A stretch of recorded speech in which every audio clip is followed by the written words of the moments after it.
were some good defensive-oriented practices going into the UNLV game. Can you talk about those, what they were like, and how they helped you? They were intense, but we had fun because we knew we were getting better. We know defense was a weakness of the past few games, whether we won or lost.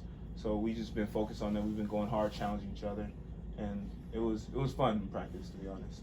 Getting better with my teammates. What was Coach like in those practices? Was he even more intense than usual?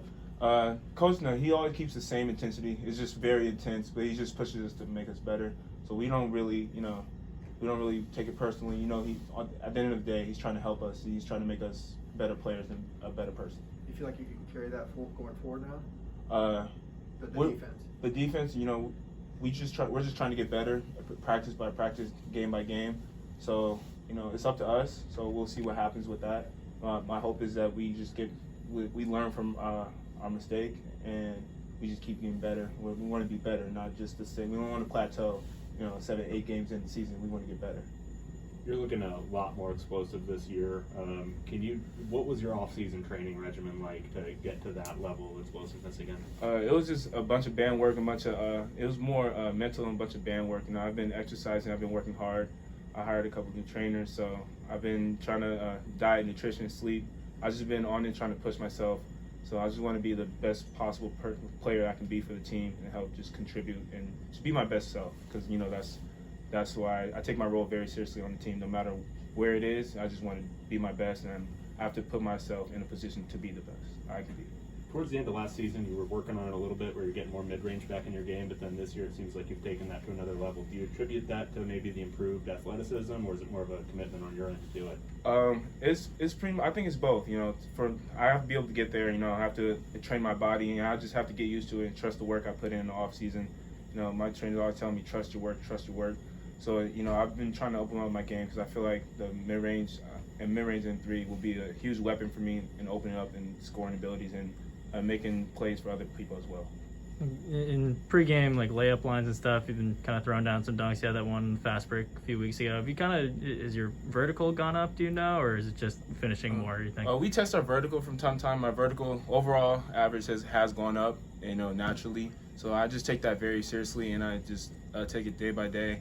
And I do some extra work after practice, to keep my body in shape. Because I know my body well. I've gotten, with the college regimen, I'm a senior, so I pretty much know what to expect. So I try to push myself even more and give myself extra rest and extra recovery before games to keep it going. What's your vert at now, or on average? On average, it's probably like 19, 20, 21, something like that. Yeah. You're always in the middle of the pregame kind of hype huddle. Do you have like a routine or a saying that you use every time, or is it always just kind of spur of the moment? It's probably the spur of the moment. I just feel I try to feel the energy of our guys, and that's based on what I say to them. But I always get us hyped and get us motivated, ready for the game. It doesn't matter who we're playing. Naturally in human nature, we're going to be more motivated, more fired up, more locked in than others. But I try to keep it even keel with our team, because I feel like it's my job, my role to get us ready for no matter what game. Because there's upsets, and there's upsets for a reason. So I just try to keep us even keel and keep us motivated for every single game. How did you kind of get that role? Did you kind of just take it on, or? I just took it on. I noticed last year in the beginning scene, no one was really doing it. So I just wanted to be the energy guy to get us going, the hype guy, because I'm already a loud person as it is. So I just get us going, and I'm the most vocal, whether I'm right or I'm wrong. I just try to get on everyone, because when you hold people to a certain standard, you have to hold yourself to that standard as well. So that's why I try to do to everyone. I try to just say, I'll even tell Tiger, tell him to do this. I'll just tell Tiger, I tell everyone. I just try to talk to them and ask them what they see and what they feel, and I try to give them advice. You guys break the huddle with something, or that you say? Yeah, we just I got it from Last Dance. So I say hard work now, and then I say something after, to get us going. So it gets us going, gets us hype, because I just remind them the game rewards hard work, it rewards effort. So the tougher team, coach always says the tougher team wins. So I remind them to, we have to work hard. We have to work harder than the other team every time we step on the court. That's the culture I want to bring to this team. From what you just said, it sounds like you're a pretty vocal leader on this team. Do you think it's a role that you've kind of always had in you, or something that you've had to grow into? I've always been a vocal leader, you know, whether I'm able to do something, because, you know, we have great players on our team. So whether I'm able to do what they're doing or not, I always tell them, be your best self. So I'm not afraid to say it. I'll say it. I'll yell at them. I won't cuss at them. I won't do anything, but I'll try to understand where they're coming from first and then help hold them responsible.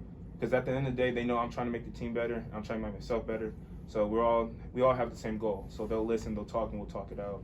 But I've always been that vocal leader, you know, that keeps everyone to the standard. Do you know Evan Batty well since he's local?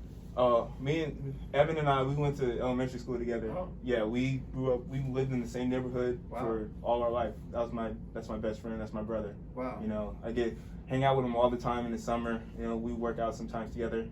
Yeah, that's really my best friend, like, since diapers. Yeah. So you know his backstory with the stroke, obviously, and everything. Yeah. How amazing is it to see him back and playing at a great level? I sent him like 2 large paragraphs, you know, because I wasn't, you know, because he lived out in Villa Park. He moved out there, but I sent him 2 large texts. First time I saw him after, I just gave him a big hug. You know, it was at a tournament in Westchester High School. Like, I almost cried. Like, I hugged him, and I was just saying I'm proud of him. You know, for keep going, keep pushing it. You know, because we always talked about, you know, playing at the Division I level. So to play against best friend like that is just amazing. For him to power through that, it's an amazing story. I'm just really proud of him, and, you know, I just love him like a brother. Awesome. Well, good. Thank you so much.